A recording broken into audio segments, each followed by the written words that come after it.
बच्चों आज हम लोग क्लास ट्वेल्थ के केमिस्ट्री के मोस्ट ऑब्जेक्टिव क्वेश्चन को आज हम लोग देखेंगे। करा इसमें जो फर्स्ट क्वेश्चन है, सबसे कम क्वथनांक वाली गैस है। सबसे कम क्वथनांक वाली गैस है हाइड्रोजन, हीलियम, नाइट्रोजन या आर्गन। तो सबसे कम क्वथनांक वाली गैस हमारा है हीलियम। सबसे कम क्वथनांक वाली सबसे कम गैस कौन है? Helium, option B. इसमें 2 नंबर क्वेश्चन है, निम्नलिखित में कौन हाइड्रोजन बंध नहीं बनाता है? निम्नलिखित में कौन हाइड्रोजन बंध नहीं बनाता है? NH, H2O, HF या ACl। तो निम्नलिखित में कौन हाइड्रोजन बंध नहीं बनाता है? ACl। ACl कौन सा? ACl हाइड्रोजन बंध नहीं बनाता है, option D. Option D is right answer.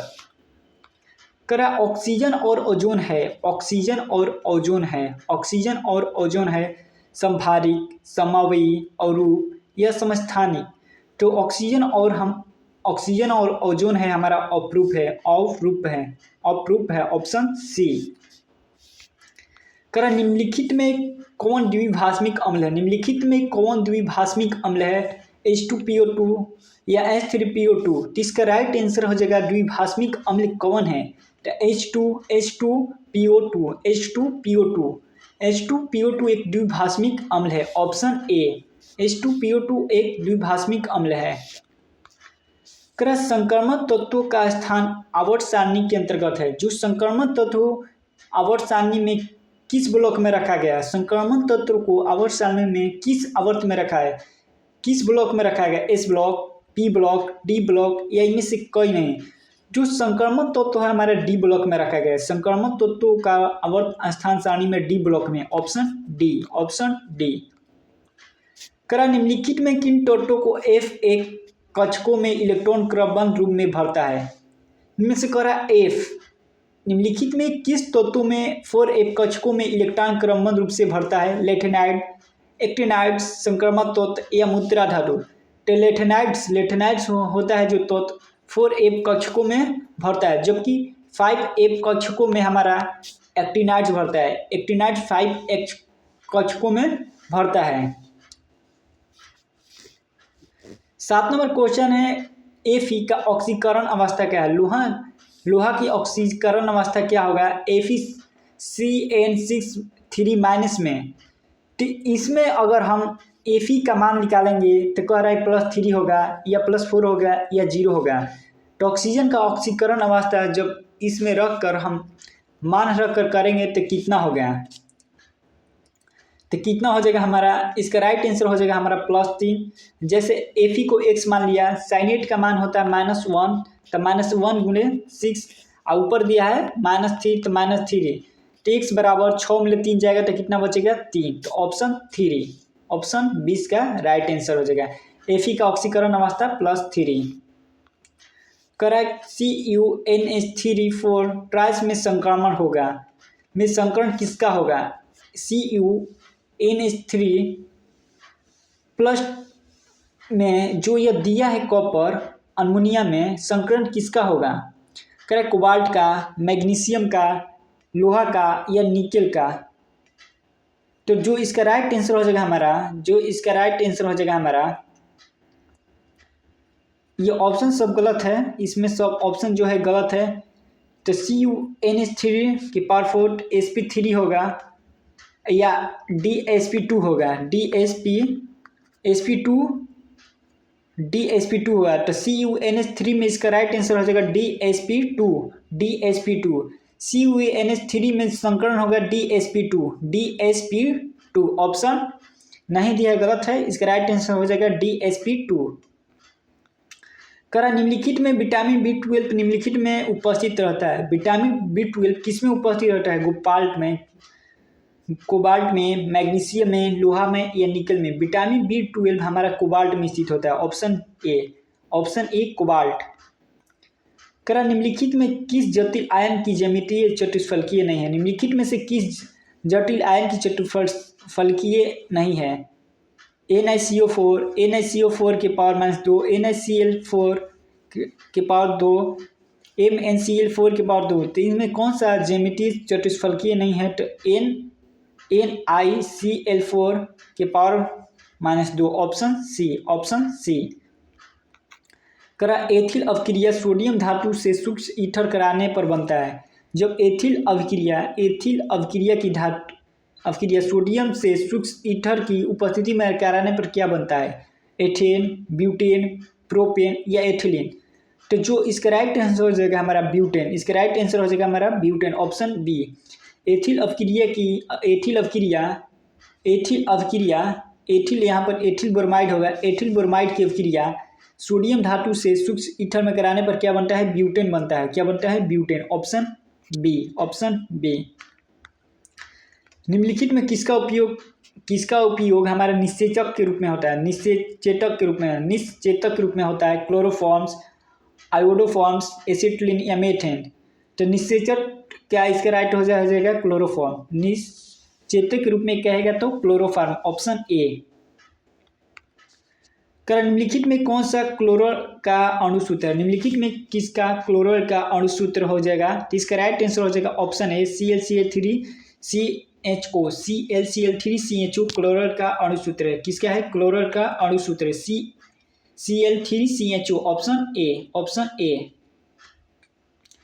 कह रहा है कि जब CH3OH,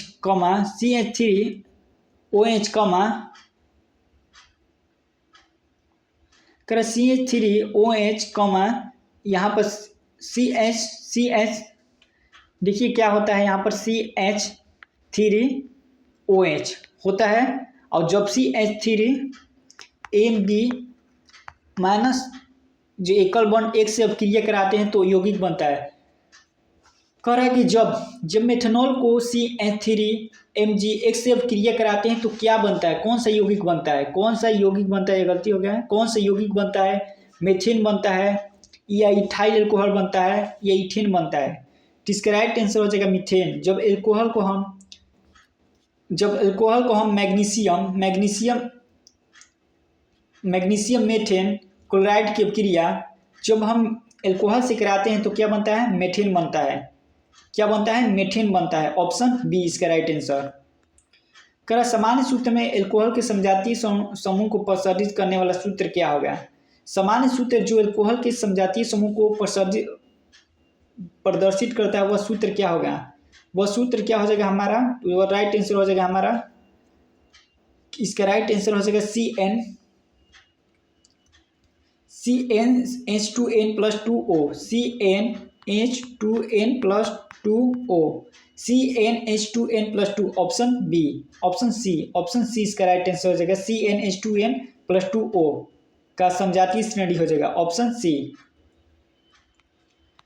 निम्नलिखित में किसका ल्यूकोस अभिकर्मक कौन है? निम्नलिखित में कौन सा ल्यूकोस अभिकर्मक नहीं है? यह क्वेश्चन गलत है, थोड़ा इसमें ऑप्शन गलत है। NH3 रेक्टिफाइड स्प्लिट में होता है। NH3 यहाँ पर रेक्टिफाइड स्प्लिट में रहता है 75% एल्कोहल, 95.5% एल्कोहल, 100% एल्कोहल या 56% एल्कोहल। जिसका राइट आंसर हो जाएगा 95.5% एल्कोहल। रेक्टिफाइड स्प्लिट में रहता है 95.5 alcohol, option B.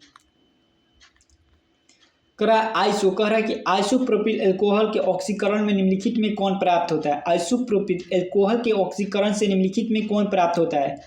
Acetone, ether, acetaldehyde या एथिलीन।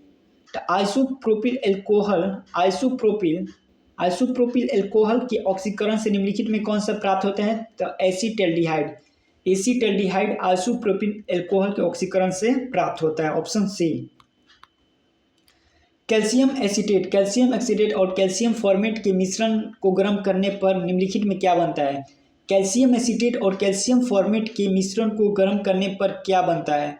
मेथनॉल, एथेनॉल, एसिटिक अम्ल या एसिटल्डिहाइड। कैल्शियम एसीटेट और कैल्शियम फॉर्मेट के मिश्रण को गर्म करने पर हमारा जो बनता है वह क्या बनता है? तो क्या बनता है? एसिटल्डिहाइड बनता है। क्या बनता है? एसिटल्डिहाइड। इसका जो राइट आंसर हो जाएगा, इसका राइट आंसर एसिटल्डिहाइड नहीं होगा। आइसोप्रोपिल अल्कोहल को ऑक्सीकरण से निम्नलिखित में क्या प्राप्त होता है? आइसोप्रोपिल अल्कोहल के ऑक्सीकरण से हमारा एसीटोन प्राप्त होता है। एसीटोन, एसीटोन ऑप्शन ए इसका राइट आंसर हो जाएगा। इसका राइट आंसर हो जाएगा ऑप्शन ए।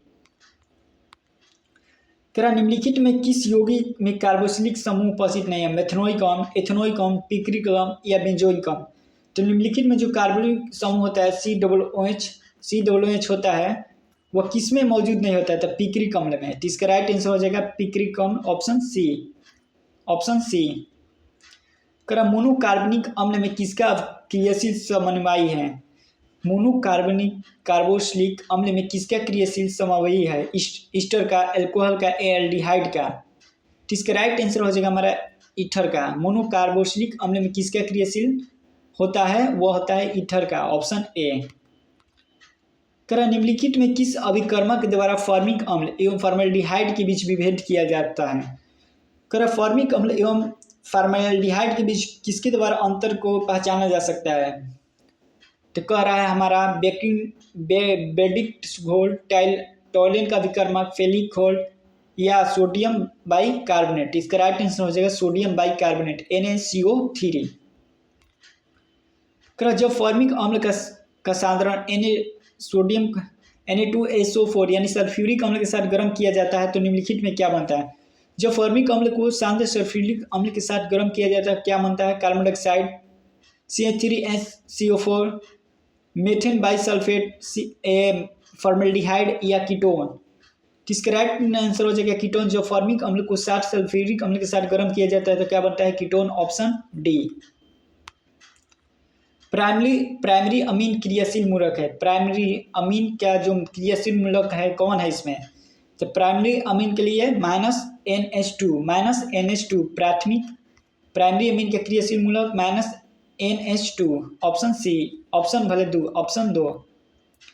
एथिल अमीन की अपक्रिया नाइट्रस अम्ल से कराने पर बनता है। एथिल अमीन की अपक्रिया नाइट्रस अम्ल से कराने पर बनता है। क्या होता है?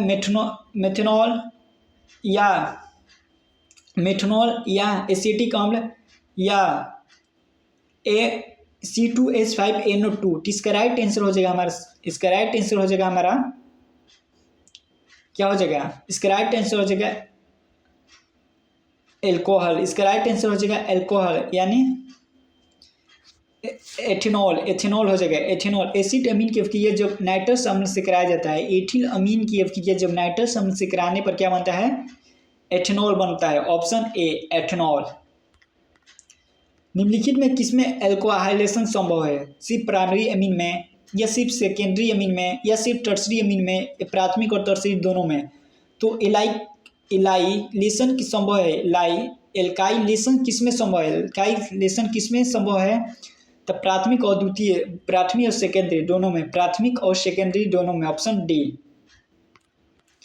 निम्नलिखित में सबसे सर्वाधिक मीठा शर्करा है।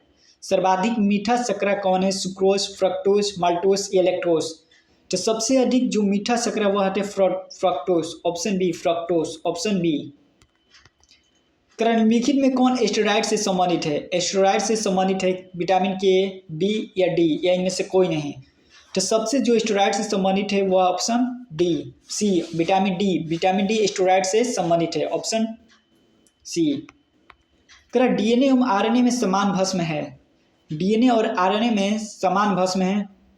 तो यूरेसिल हमारे किस में पाया जाता है? केवल आरएनए में पाया जाता है, तो ये गलती हो जाएगा। यूरेसिल गलती हो जाएगा। और इसमें देखें ग्वानिन, एडेनिन, साइटोसिन, पेंडेनिन, थायमिन, गुआनिन। तो इसका राइट आंसर हो जाएगा हमारा guanine, adenine and cytosine, option C. DNA और आरएनए में समान क्षारक होते हैं guanine, adenine and cytosine, option C. जबकि थायमिन क्या होता है हमारा? थायमिन होता है डीएनए में और यूरासिल होता है आरएनए में। तो इसलिए तीनों क्या हो जाएगा? गलत हो जाएगा, ऑप्शन सी। रबड़ को सल्फर के साथ गर्म करने की क्रिया को कहते हैं। रबड़ को सल्फर के साथ गर्म करने की क्रिया को कहते हैं गैल्वेनाइजेशन, बेसमीकरण, वल्नीकरण या सल्फोनिकेशन। तो रबड़ को सल्फर के साथ क्रिया करने को हम लोग क्या करते हैं? इसका राइट आंसर हो जाएगा वल्वीनीकरण, वल्वीनीकरण ऑप्शन सी। वल्कनीकरण या बल्वीकरण, रबड़ के सल्फर के साथ गर्म करने की क्रिया को वल्वीनीकरण कहते हैं, ऑप्शन सी। निम्नलिखित में कौन सा युगशील बहुलक है? निम्नलिखित में कौन सा युगशील बहुलक है? नाइलॉन 6 उच्च घनत्व वाला पॉलीथीन, या इनमें से कोई नहीं? किसका राइट आंसर हो जाएगा युगशील? युगशील जो है बहुलक वो होते हैं नाइलॉन 6, ऑप्शन बी। आज के लिए ही बस इतना है, अब लोग नेक्स्ट वीडियो में देखेंगे।